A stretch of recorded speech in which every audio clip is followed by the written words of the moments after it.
Hello, I'm Chris, this is Gross Models, and welcome to stage 18 of building the Ecto-1 from Ghostbusters.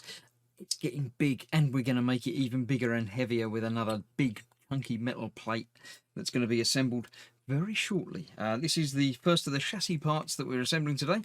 We've got this to attach on there, and the same the other side. They're being held in place with EM screws, which they have supplied us with 3. Obviously, we only need 2. One on each side, so I shall add to my pile of spare screws. With that, I need a screwdriver. Look, I've got my screwdriver storage system. I've got some tweezers around the outside of that as well, so yeah, the mug's coming useful already. So this is going on there like that. There's one peg and one hole, so obviously the peg goes in a hole and then the screw goes through the other hole and goes in place a bit like that. I shall tighten that down momentarily, but before I do that, I'll get the other one in first. So that goes in there like that as well. I can't visualize where in relation to the bumper and things these all go, but I'm sure it will all become clear very shortly. This is obviously sort of like internal underneath the bumper, some sort of, I know it's in front of the engine, so it's not like oil trap or anything like that. I don't know. I don't do cars. Well, I make model cars now, but I don't actually understand how much of the functioning part of cars works. So if you want to know, an actual names of things, find out for yourself, or watch, videos of somebody who actually knows what they're doing. That goes on there like that. Now, next we need 4 DM screws to attach it to the entirety of the big framework. They will be fitted momentarily. So this is going, it is this way up. We don't have to play around with orientation. It goes on top. Oh, right, I was thinking underneath, but no, that goes on there like that, being careful not to trap wires in the way. There's 4 holes that line up there, so we'll use those for these 4 screws. I do notice there is some sort of paint chippage on some of that. It would be very easy to just add a little bit more matte black paint to it, but until I know what's going over the front of it and if any of it's going to be, used and visible, I'm not worrying about it at the moment. Pretty sure you're not going to see any of this in the build, so it doesn't worry me, basically. That's going on there, that's going on there. So that is the 4 screws in, so now I can come back and tighten them all up. If I can get the screwdriver into the screw, much easier way of doing things. That one on there, that one on there, that one down there, and the last one on there. Next comes the chassis frame skeleton. That's what these things are. 1 screw on each of those and 1 spare, so 2 screws out from that bag. Get rid of that. That goes over here the other way up. They go on the bottom, so I do have to play around with the orientation. I thought I might. Being careful not to catch anything and squish anything and mess around with stuff. That goes on there like that. That one goes on there like that, and they're both held in place with a single screw through there.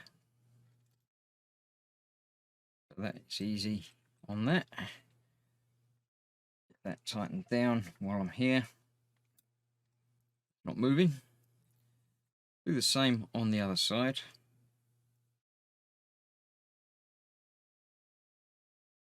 And that is the end of this week, indeed this month, of the building.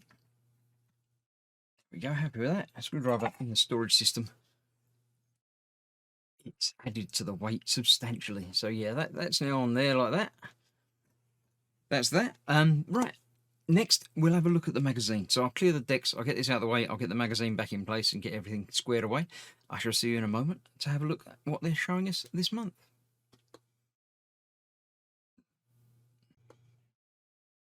Okay, here we have issue 6 of Build the Ghostbusters Ecto-1, the monthly magazine which is sort of weekly but monthly as well, because you get one of these every month and 4 parts to build each time. So let's have a look through. The first part of the magazine is obviously just the build instructions and the parts list, which we've already done, so we won't look at that. We'll have a look at the Attack of the Terror Dogs. Stop motion, yes, that's how they did the Terror Dogs. It was quite impressive. Back in the day, that was the way it was done, and it worked very well. Yeah, filming the stop motion Terror Dog running across the street. Took 30 feet of stage just to do that. Yeah, it's quite impressive. Yeah, all obviously practical models. Stop motion, move, take a picture, move it a little bit, take a picture, move it a little bit until all the frames fit together. It does look a little bit jerky, but it works. It's fine. Now would obviously all be CG and not quite as real. The fact that it's a real thing does add a certain weight to it. Apparently, something about broken toes. I don't know what that was. Underneath the set to break the toes out the plaster. Ivan says, breaking, nothing happens. Sorry, it's not working. So, yeah. The outer shell was meant to be cast in snow plaster, which crumbles very easily. Yeah. The cables broke. They cast the thing in hard plaster, not like concrete. Yeah, so, okay. Didn't work as planned. Right, the perfect score. Yes, orchestrator Peter Bernstein looks back and working with his father, Elmer Bernstein.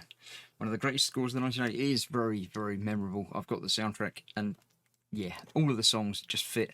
And they do pick up throughout the film, little clips of songs, and the entire song does work very well. I'm very happy with the soundtrack for that. Live orchestra? Oh, it's used that yet. The 2 Ewok TV movies. Yeah. You might have ended on a high with the Ghostbusters, but right, Ecto-1, the TV broadcast edit. They had to edit it down. Bad language dubbed out and things like that. Yeah. Okay. It's nice to see how an impact on people's lives. Yeah, it did. It really did. Right, issue 7. Next time. Oh, look, big bits. That's obviously the floor panels by the looks of it. And other parts. I don't know. That's probably the back frame. Maybe. I don't know. Does it say? It doesn't say. Just have to guess from the parts list. So yes, definitely floor panels. That's going to be quite a quick build by the looks of it. And then others going on throughout. Good. Looking forward to that. That's obviously this part of the build, which, yeah, I'd have thought that would have been the quickest one, but that was definitely the quickest one. Yeah. So, thank you very much for joining me on this month's issue 6 of Build the Ghostbusters Ecto-1. Stick around for more part work shenanigans as things go by. I'm building lots of them at the moment, so I'm managing to keep up some daily releases of videos. So stick around, watch every day to more content, and I shall see you soon for more of this and more of other things. Thank you very much for watching. See you soon. Bye bye for now.